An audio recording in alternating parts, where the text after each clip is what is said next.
कौशल नामक एक राज्य था जिसकी राजधानी का नाम था और अयोध्या के राजा थे दशरथ।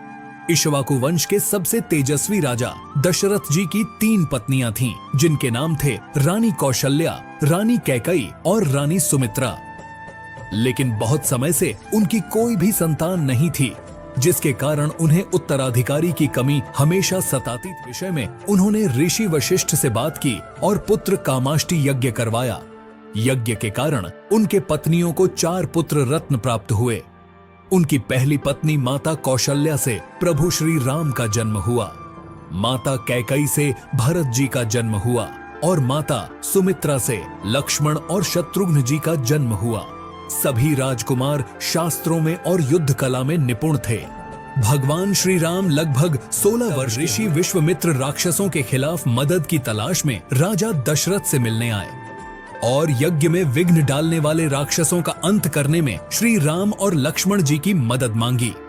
भगवान श्री राम और भाई लक्ष्मण जी पिता के आदेशानुसार ऋषि विश्वामित्र की मदद करने निकल पड़े और राक्षसी ताड़िका के साथ साथ कई राक्षसों का अंत करने में सफल रहे, जिसके फलस्वरूप ऋषि विश्वामित्र जी ने उन्हें कई दिव्य अस्त्र प्रदान किए। एक दूसरे प्रदेश मिथिला के राजा जनक भी निसंतान थे। ऋषि के कहने पर राजा जनक ने अपने राज्यों के खेत में हल चलाना शुरू किया।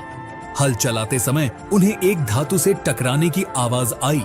राजा जनक ने देखा तो उन्हें शीत के कलश में एक कन्या जमीन में घड़ी हुई मिली। उस कन्या को जैसे ही राजा जनक ने मिट्टी से निकाला, राज्यों में बारिश होने लगी और उस कन्या को राजा जनक अपने महल ले गए। हल के निचले हिस्से को शीत कहा जाता है, इसलिए उस कन्या का नाम सीता रखा गया। धीरे धीरे मां सीता बड़ी हुई और उनके विवाह का समय आया। श्री राम अयोध्या के राजा दशरथ के ज्येष्ठ पुत्र थे। श्री राम बहुत ही साहसी, बुद्धिमान और आज्ञाकारी और मां सीता बहुत ही सुंदर और पुण्य आत्मा थी। माता सीता की मुलाकात श्री राम से उनके स्वयंवर में हुई, जो सीता माता के पिता मिथिला के राजा जनक द्वारा आयोजित किया गया था। ऐसे ही वीडियो देखने के लिए चैनल को सब्सक्राइब करें।